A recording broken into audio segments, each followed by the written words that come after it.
Shalom, salam sukacita. Renungan malam seiman yang ditulis oleh Dr. Kathleen Wijaya Kuntaraf dan Pendeta Dr. Jonathan Kuntaraf. Judulnya adalah Apakah Arti Doa? Jadi apakah yang harus kubuat? Aku akan berdoa dengan rohku, tetapi aku akan berdoa juga dengan akal budiku. Aku akan menyanyi dan memuji dengan rohku, tetapi aku akan menyanyi dan memuji juga dengan akal budiku.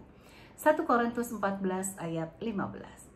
Hari ini kita akan melihat apa artinya doa yang kita yakini merupakan suatu aspek yang paling berdampak dalam persekutuan kita dengan Tuhan.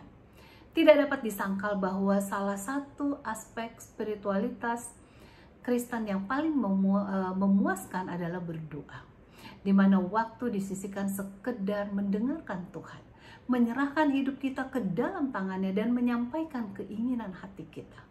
Dalam 1 Tesalonika 5 ayat 17 dikatakan agar kita berdoa tanpa berkeputusan.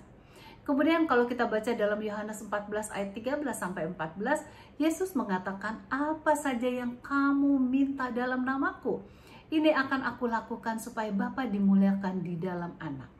Jika Anda meminta sesuatu atas nama saya akan melakukannya. Nah, dalam kitab suci, doa yang paling penting yang diajarkan Yesus terdapat dalam Matius 6 ayat 5 sampai 15. Untuk renungan malam ini kita akan pusatkan perhatian kita pada ayat 5 sampai 8 dan membawa Anda ke dalam definisi doa yang lebih luas sehingga kehidupan doa Anda ditandai dengan kedekatan Anda kepada Tuhan. Mari kita telusuri ayat-ayat tersebut dan kemudian menerapkannya sebagai model yang akan kita gunakan setiap hari dalam kehidupan kita masing-masing.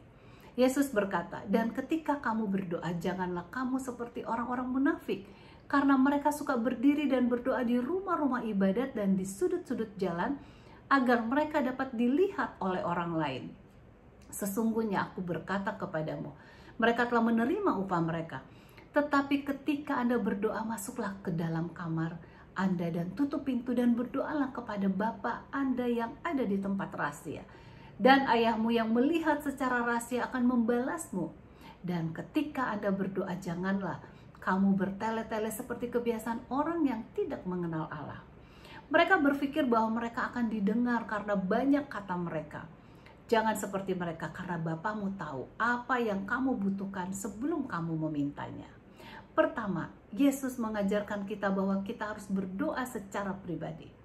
Betapa luar biasanya Allah yang kita miliki sehingga Ia ingin bertemu dengan kita secara pribadi. Kita semua memiliki kerinduan untuk mengenal pencipta kita dengan cara yang tidak boleh dilakukan orang lain. Kita masing-masing membutuhkan tempat pribadi dengan pencipta kita.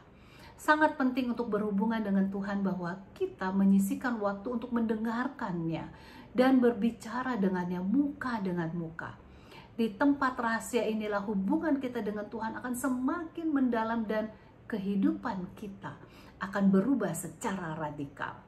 Selanjutnya Yesus mengajarkan untuk tidak bertele-tele.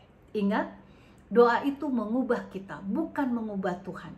Apakah yang Anda butuhkan hari ini? Apakah Anda membutuhkan kehadirannya dalam kehidupan Anda? Apakah Anda perlu diubahkan melalui perjumpaan dengan Bapa Surgawi? Luangkan waktu dalam doa yang dipandu untuk menempatkan diri Anda di tangan Tuhan.